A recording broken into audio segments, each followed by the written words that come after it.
എല്ലാവർക്കും കുട്ടമ്പിള്ള ടാക്കീസിലേക്ക് സ്വാഗതം. ഞങ്ങളുടെ രണ്ടാമത്തെ റിവ്യൂ ആണ്. ഇതിന് മുമ്പിട്ട റിവ്യൂ നമ്മൾ ലൂസിഫറിൻ്റെ ആയിരുന്നു. ലൂസിഫറിൻ്റെ റിവ്യൂവിന് അത്യാവശ്യം നല്ല റീച്ചാണ് ലഭിച്ചത്. ഒരു ആദ്യത്തെ വീഡിയോയ്ക്ക് കിട്ടുന്ന അത്യാവശ്യം നല്ല റീച്ചായിരുന്നു. അതിനുള്ള നന്ദി എല്ലാവരോടും പറയുന്നു. നമുക്ക് മധുരാജയുടെ വിശേഷങ്ങളായിരിക്കാം. പോക്കിരാജ് എന്ന സിനിമ പോലെ തന്നെ ഈ സിനിമയും ഒരു മാസ് മസാല എൻ്റർടൈനറാണ്. ഒരു ഫൺ കോമഡി അതുപോലെ തന്നെ ആക്ഷൻ പാക്ക്ഡ് ഒരു എൻ്റർടൈനറാണ് മധുരാജയും. മാധവൻ മാഷ്, അതായത് രാജയുടെ അച്ഛൻ്റെ ജീവിതത്തിൽ നടക്കുന്ന ചില പ്രശ്നങ്ങളുടെ സംഭവവികാസങ്ങളുമായി ബന്ധപ്പെട്ടാണ് രാജ നാട്ടിലേക്ക് വരുന്നത്. അതുമായി ബന്ധപ്പെട്ടാണ് സിനിമ മുന്നോട്ട് പോകുന്നത്. സിനിമയുടെ നട്ടെല്ലെന്ന് പറയുന്നത് മമ്മൂട്ടിയുടെ പെർഫോമൻസ് ആണ്. ഇത്ര എനർജറ്റിക് ആയിട്ടുള്ള പെർഫോമൻസ് ഒരുപാട് നാളെ മമ്മൂട്ടിയിൽ നിന്ന് നമുക്ക് കിട്ടിയിട്ട്. മധുരാജ ഒരു കംപ്ലീറ്റ് മമ്മൂട്ടി ഷോയാണ്. അങ്ങനെയുള്ളൊരു ഷോ കാണാൻ താല്പര്യമുണ്ടെങ്കിൽ മാത്രം നിങ്ങൾ മധുരാജയ്ക്ക് ടിക്കറ്റ് എടുത്താൽ മതി. സിനിമയുടെ ആദ്യ ഭാഗം വളരെ എൻ്റർടൈനിങ് ആയിരുന്നു. അതിൽ ഏറ്റവും കൂടുതൽ നമുക്ക് എൻ്റർടൈനറായി തോന്നുന്നത് സലീം കുമാറിൻ്റെ കൗണ്ടേഴ്സാണ്. അതുമാത്രമല്ല, മമ്മൂട്ടി വരുന്നതോടെയാണ് സിനിമയ്ക്ക് ഒരു ജീവൻ വയ്ക്കുന്നത്. മമ്മൂട്ടിയുടെ ഇൻ്റർവ്യൂവിലുള്ള ഫൈറ്റ് വളരെ മികച്ചതായിരുന്നു. പോക്കിരാജ് എന്ന സിനിമയിലെ അതേ കഥാപാത്രങ്ങൾ തന്നെയാണ് സിനിമയിലും വന്നിട്ടുള്ളത്. സലീം കുമാർ, നെടുമുടി വേണു, സുരാജ്, അതുപോലെ തന്നെ സിദ്ദിഖ്, അനുശ്രീ, ഷംന കാസിം, തമിഴ്നാടൻ ജയ്, അങ്ങനെ ഒരു വലിയ താരനിര തന്നെ സിനിമയിലുണ്ട്. നമ്മുടെ പുലിമുരുകൻ്റെ ഡാഡി ഗിരിജ, അദ്ദേഹമാണ് സിനിമയിലെ വില്ലൻ. പോക്കിരാജ് എന്ന സിനിമയിലത്തെ മമ്മൂട്ടിയുടെ ഇൻട്രൊഡക്ഷൻ എല്ലാവരും കണ്ടിട്ടുണ്ടാവും. വലിയൊരു ഇൻട്രൊഡക്ഷനായിരുന്നു സിനിമയ്ക്ക്. അതേപോലെ തന്നെ ഈ സിനിമയിലും വലിയൊരു ഇൻട്രോയാണ് ഈ സിനിമയിലും കൊടുത്തിട്ടുള്ളത്.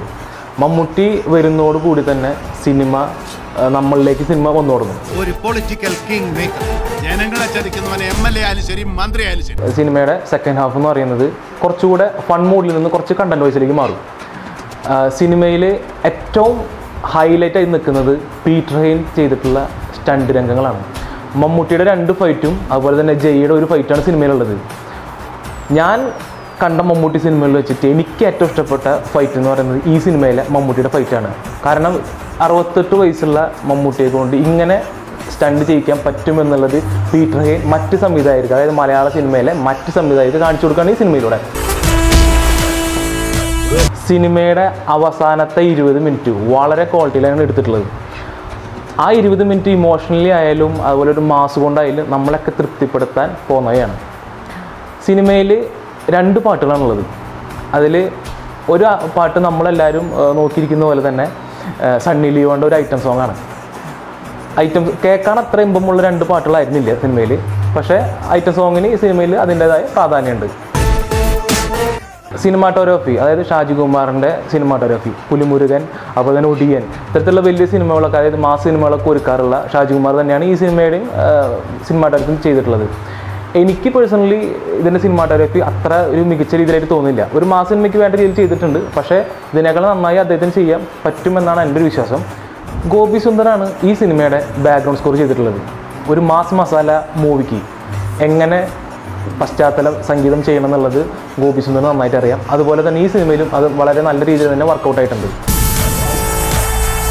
പുലിമുരുകൻ എന്ന വമ്പൻ വിജയത്തിന് ശേഷം വൈശാഖിൻ്റെ ഡയറക്ഷനിൽ മമ്മൂട്ടി നായകനായി അഭിനയിച്ച മധുരരാജ ഈ വെക്കേഷൻ കാലത്ത് അധികം ചിന്തിക്കാതെ ഒരു കുടുംബമായി ആസ്വദിച്ച് കാണാവുന്ന ഒരു എൻ്റർടൈനറാണ്.